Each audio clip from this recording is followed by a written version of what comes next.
Alright, so I got the pistol here with the firing pin removed, and I have the 1 round that super fails case gauge.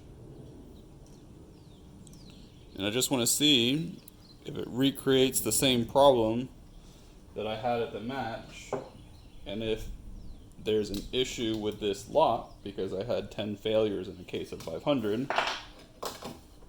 So, let's see here. Take that, we're going to insert and slide down. And it does appear that this is the same issue, where that round would not eject without significant effort.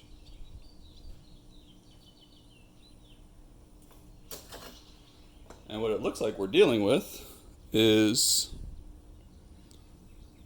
overspray of, or not overspray, that's probably the wrong terminology, but too much of this coating on the round.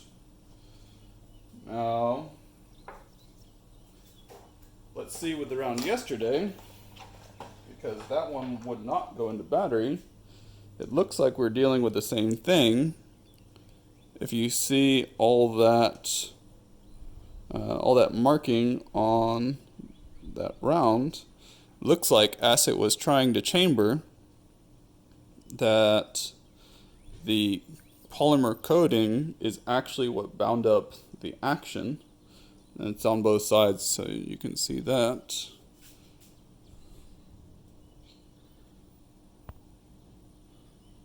There you go.